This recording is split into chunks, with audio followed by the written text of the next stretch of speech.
छत्रपती शिवाजी महाराज रुग्णालयात दुर्मिळ ट्यूमरची यशस्वी शस्त्रक्रिया. ठाणे महानगरपालिकेच्या छत्रपती शिवाजी महाराज रुग्णालय कळवा येथे सर्जरी विभागातील तज्ज्ञ डॉक्टरांनी एका 20 वर्ष महिला रुग्णाच्या पोटातील सुमारे 8.5 किलो वजनाचा दुर्मिळ ट्यूमर यशस्वीरित्या शस्त्रक्रियेद्वारे काढण्यात आल्याची माहिती अधिष्ठाता डॉक्टर स्वप्नाली कदम यांनी दिली आहे. गेल्या 6 महिन्यांपासून एक महिला पोटाच्या आजारावर उपचार घेण्यासाठी रुग्णालयात येत होती. तिला पोटाच्या डाव्या बाजूस वेदना तसंच पोट फुगण्याचा त्रास होत होता.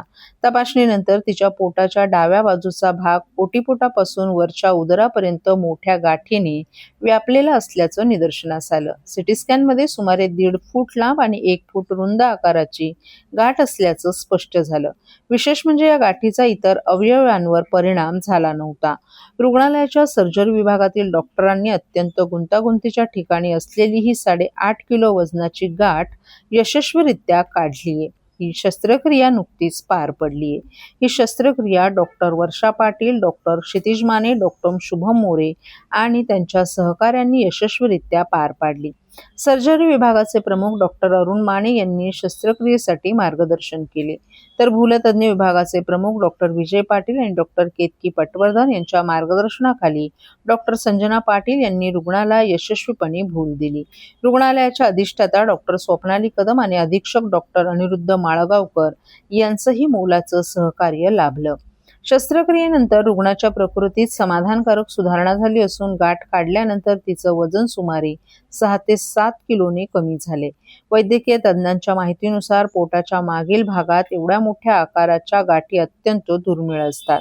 मूत्रपिंड, मोठ्या रक्तवाहिन्या, स्वादुपिंड यांसारख्या महत्त्वाच्या अवयवांच्या जवळ अशा गाठी असल्यामुळे शस्त्रक्रिया करणं अत्यंत आव्हानात्मक असतं. अशा गुंतागुंतीच्या परिस्थितीत ही शस्त्रक्रिया छत्रपती शिवाजी महाराज रुग्णालयातील डॉक्टरांनी यशस्वीपणे पार पाडली असल्याचं अधिष्ठाता डॉक्टर स्वप्नाली कदम यांनी नमूद केले.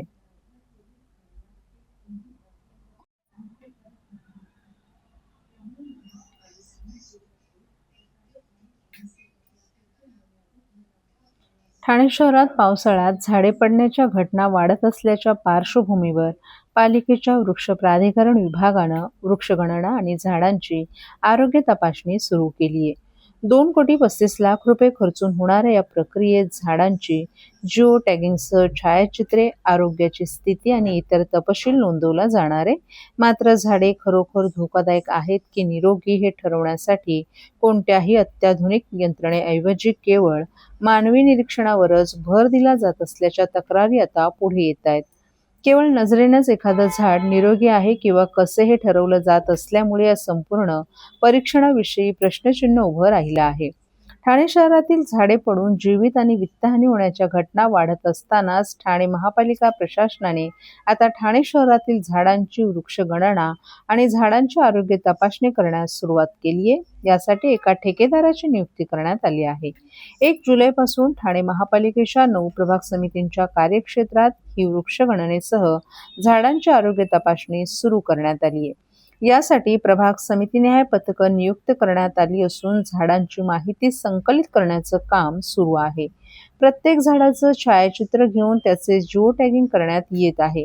तसंच झाडाची प्रजाती, स्थिती, आरोग्य आणि भविष्यातील संभाव्य धोका या संबंधीची माहिती नोंदवण्याची प्रक्रिया या सर्वेक्षणात केली जात आहे.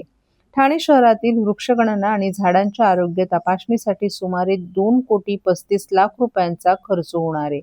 या प्रक्रियेतून शहरातील झाडांचा अद्ययावत संगणक माहिती संग्रह तयार करण्याचा प्रशासनाचा प्रयत्न असल्यामुळे भविष्यात धोकादायक झाडांची ओळख पटवून त्यावर वेळेत उपाययोजना करणं शक्य होईल असा प्रशासनाचा दावा आहे. पहिल्या टप्प्यात उथळसर आणि पाचपाकडी भागात हे सर्वेक्षण सुरू असून आतापर्यंत 18,000 झाडांचं सर्वेक्षण पूर्ण झाले.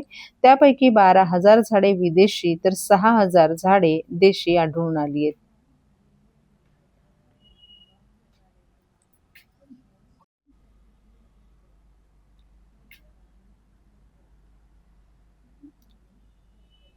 ठाण्यात निवासी डॉक्टरांचा एल्गार, 24 तासात निर्णय न झाल्यास आपत्कालीन सेवाही बंद करण्याचा इशारा.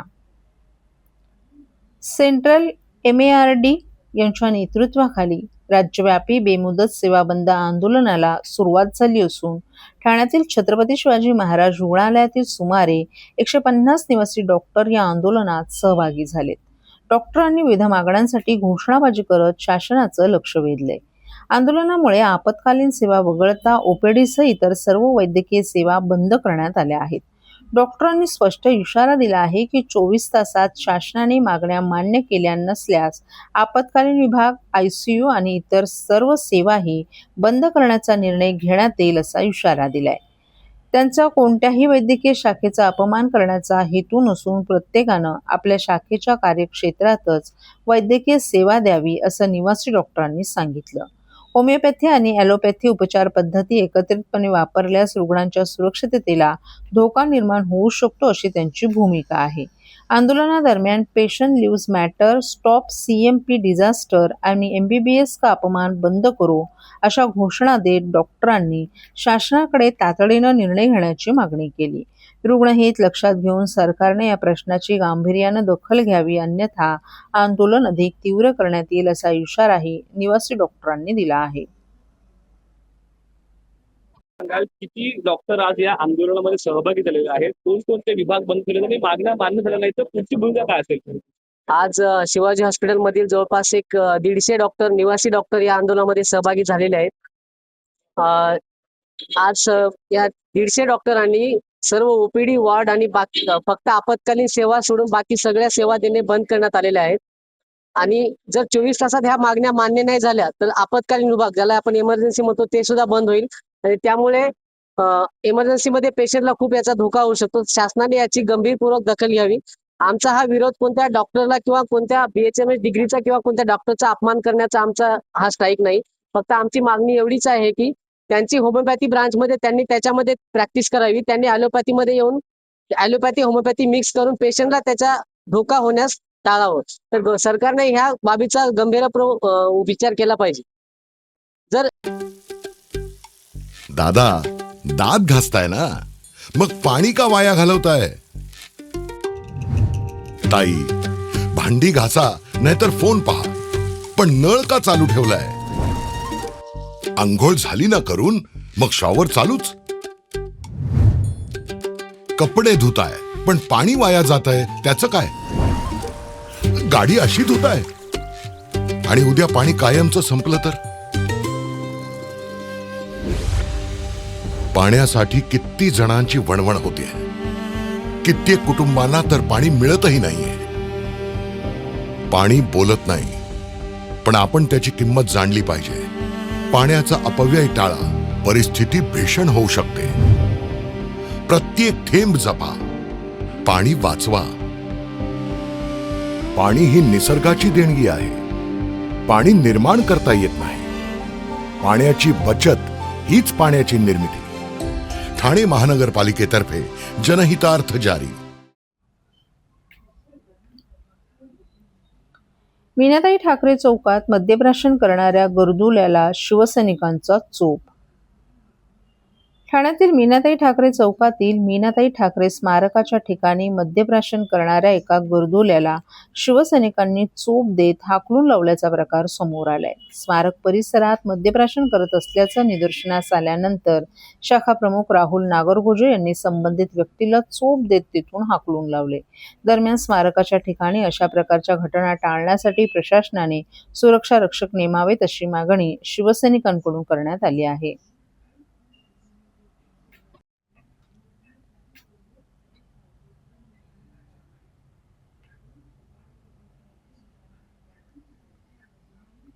₹2,000 देण्यास नकार दिल्याच्या रागातून हॉटेलमध्ये कोयता घेऊन दहशत निर्माण करण्याचा ठाण्यात प्रयत्न.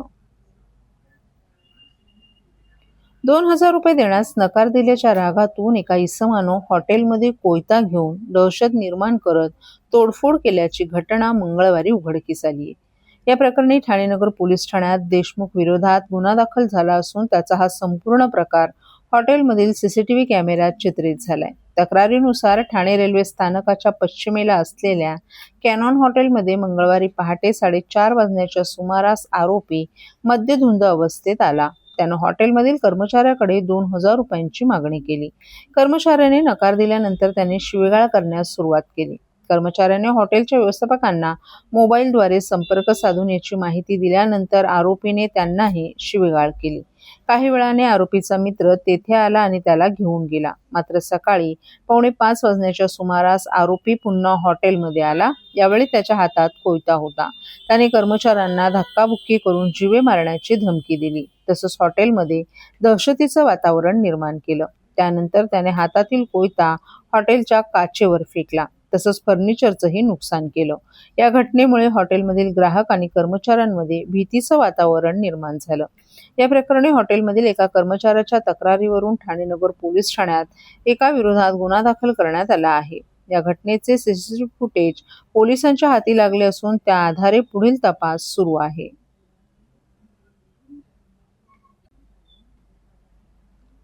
जिल्हा परिषद ठाणे अंतर्गत आरोग्य विभागातील आरोग्य सेवक पुरुष या पदावरील 11 कर्मचाऱ्यांना आरोग्य सहाय्यक पुरुष पदावर पदोन्नती देऊन समुपदेशनानंतर पदस्थापना आदेशांचं वितरण 4 ऑगस्ट रोजी जिल्हा परिषद सभागृहात मुख्य कार्यकारी अधिकारी रणजित यादव यांच्या अध्यक्षतेखाली करण्यात आले.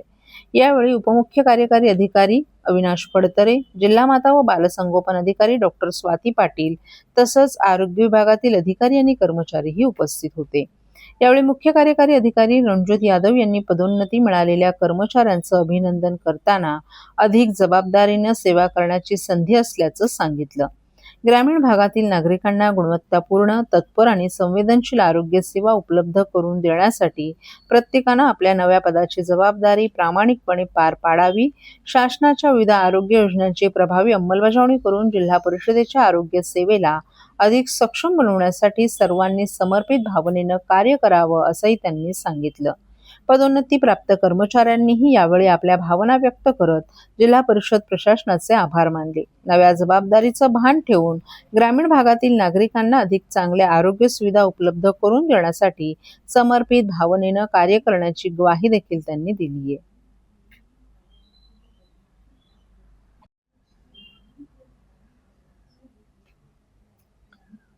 ठाण्यात जेनझींच्या बॅनरबाजींची चर्चा. युवकांच्या आंदोलनानंतर ठाण्यात आता लक्षवेधी बॅनरबाजी पाहायला मिळत आहे. मी जेनझी आहे, मी दोघांच्याही बाजूने आहे अशा आशयाचे बॅनर ठाण्यात झळकले आहेत. मी भारतीय जवानांचा अपमान करणाऱ्या घोषणांना साथ देणार नाही, तसंच शिक्षणाचा मान, जवानांचा सन्मान असा संदेश या बॅनरमधून देण्यात आला आहे. विशेष म्हणजे मी जेनझी आहे, मी दोघांच्याही बाजूनं आहे या आशयाच्या बॅनरमधून शिक्षण आणि जवानांचा सन्मान या दोन्ही मुद्द्यांवर भूमिका मांडण्यात आली आहे. तसंच बॅनरवर राष्ट्र प्रथम या नाऱ्याचाही उल्लेख करण्यात आलाय. युवकांच्या आंदोलनाच्या पार्श्वभूमीवर ठाण्यात झळकलेल्या या बॅनरची सध्या चांगली चर्चा रंगली असून या बॅनर मागे नेमका कोणाचा पुढाकार आहे याबाबतही उत्सुकता निर्माण झाली आहे.